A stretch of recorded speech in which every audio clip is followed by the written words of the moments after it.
Alana, Thomas, Renee.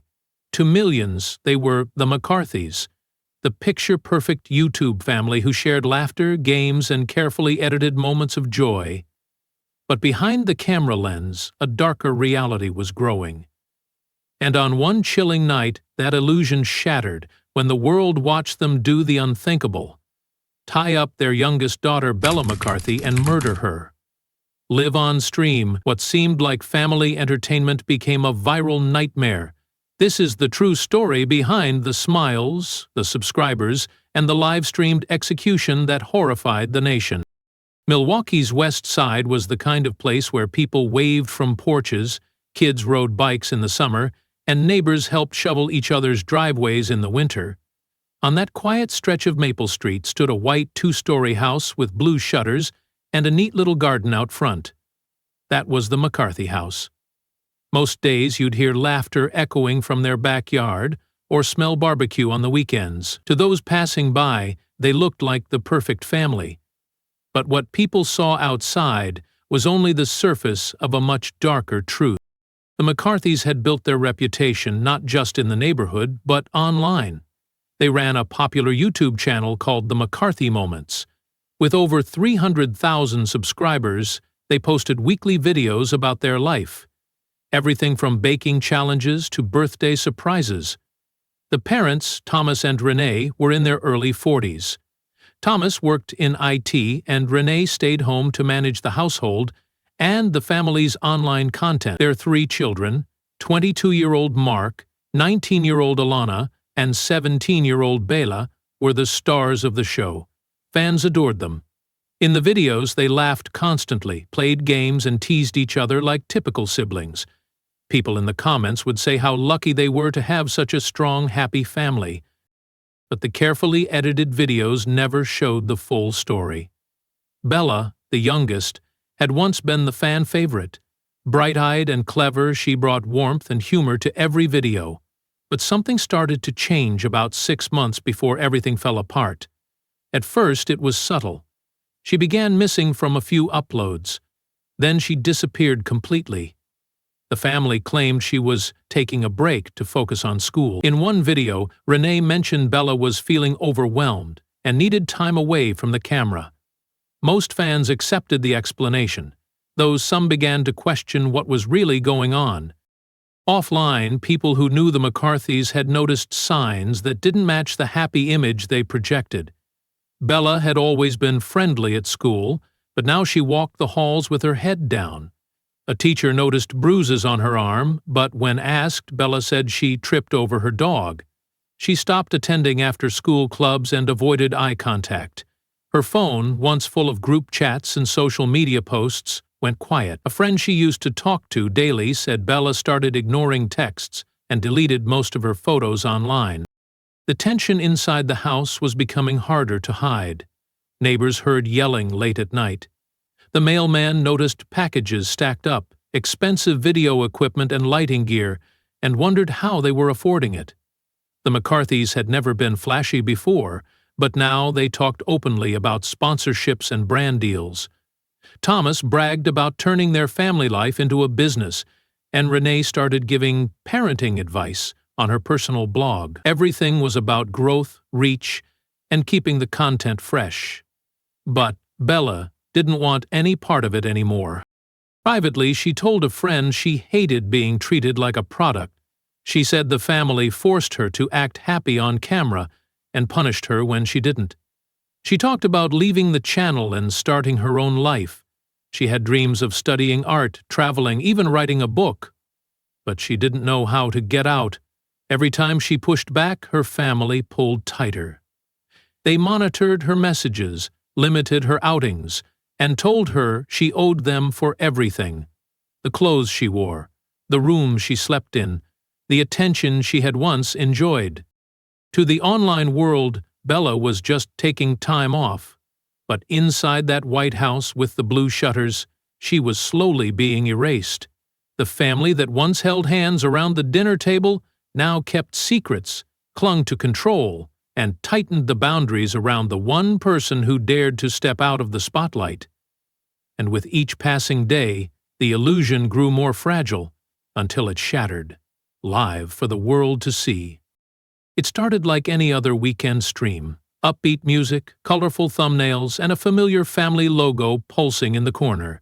Subscribers of the McCarthy Moments got a notification on a Saturday evening that read, "Family Game Night, You Won't Believe Who Wins." It wasn't out of the ordinary. Their followers had grown used to seeing cheerful challenges, goofy pranks, and high-energy family bonding. By now, over 300,000 people were subscribed, and thousands would usually tune in live. Within the first 5 minutes, the chat was flooded with viewers excited to see the McCarthys back together again. What no one realized was that they were about to witness something unthinkable. The stream opened without the usual polished intro. Instead of the well-lit living room or kitchen where the McCarthys normally filmed, the camera was pointed toward a dark, cluttered room. The lighting was dim, the walls bare and gray. It didn't look like any part of the house that had ever been shown before. The camera was shaky, like someone had set it up in a rush. At first, many viewers thought it was a technical glitch or part of a new horror-themed game night. The chat filled with confused comments. "Where are they? What kind of challenge is this? Looks like a basement lull." Then, 3 figures entered the frame. Mark, Alana, and standing just behind them, their father Thomas. Their faces were serious, no jokes, no costumes, no bright smiles. They were dressed in black, and there was no sign of board games or snacks or anything remotely resembling a family activity. A 4th figure was slumped in a chair at the center of the shot. As the camera adjusted, the viewers saw it was Bella.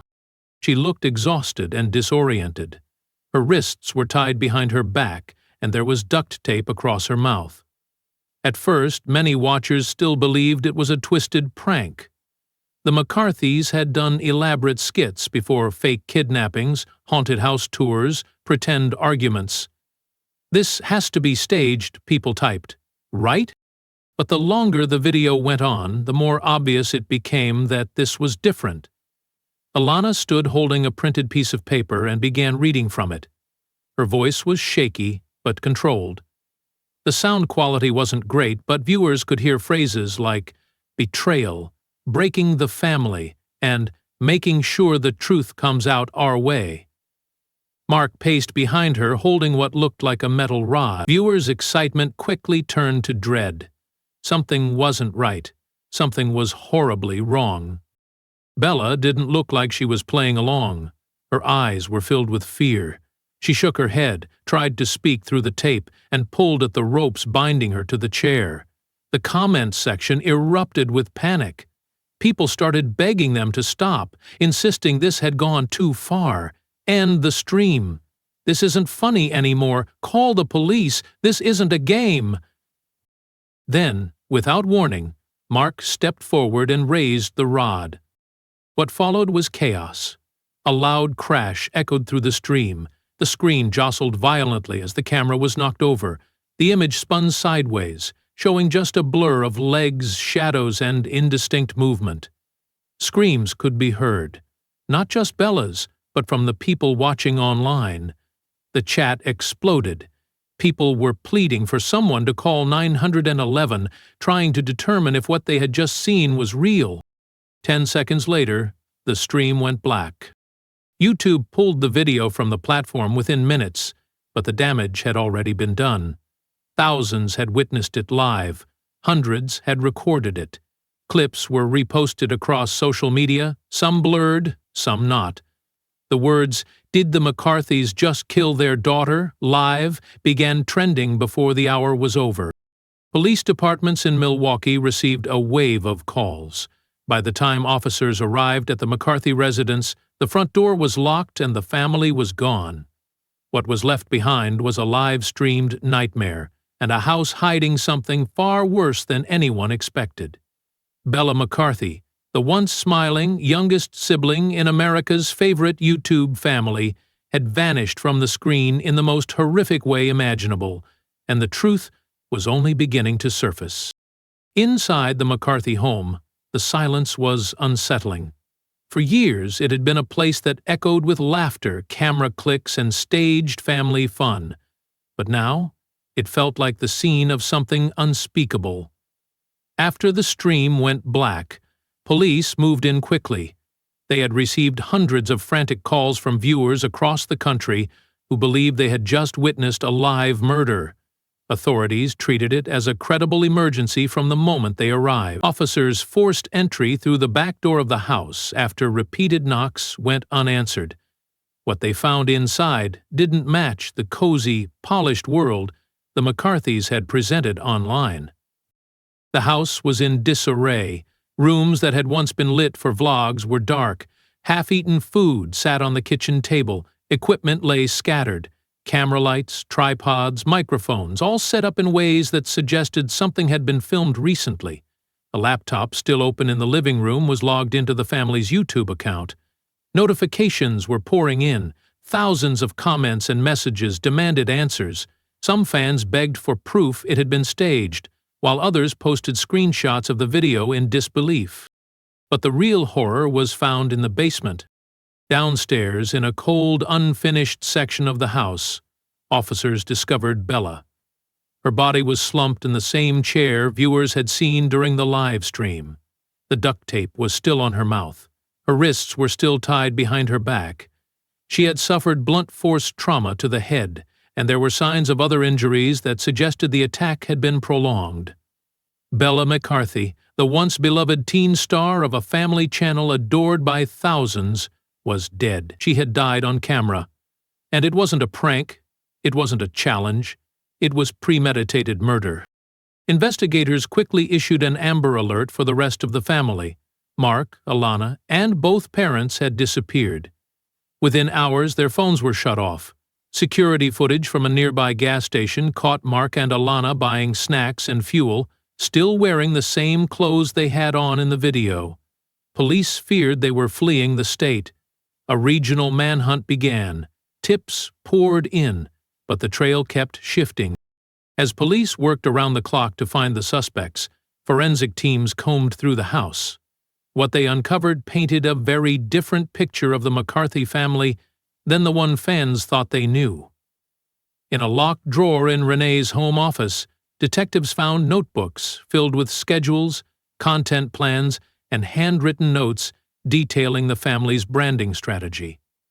Bella's name had been crossed out repeatedly. Next to it were words like problem, liability, and damage control.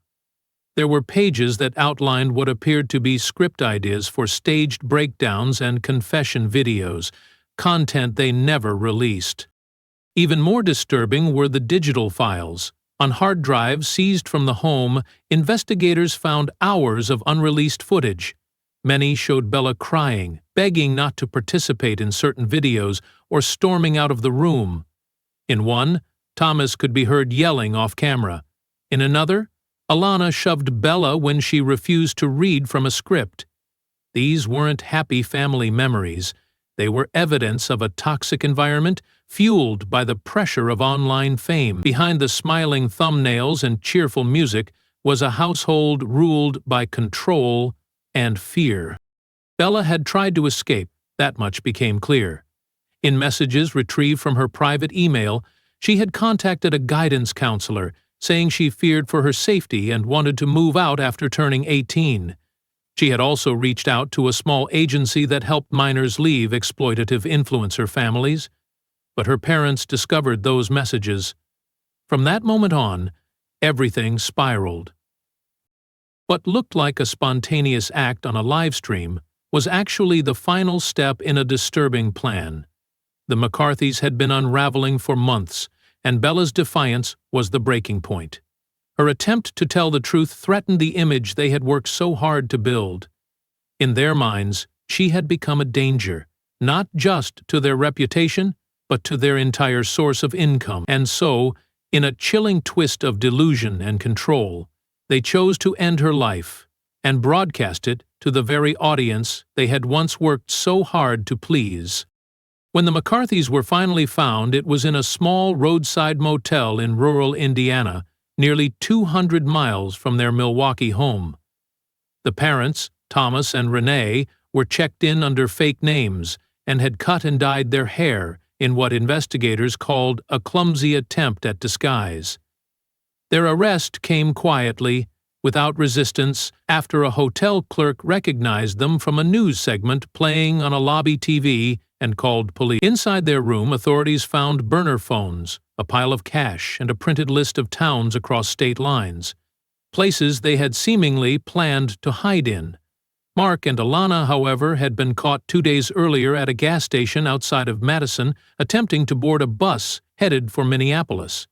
All four were now in custody, and as the details of what had led to Bella's murder unraveled, the story only grew darker. Investigators believed the live-streamed killing was not only intentional but rehearsed. They found video files dating back weeks, labeled with phrases like trial setup, camera angles, and lighting test. It became clear the family had been preparing for this moment.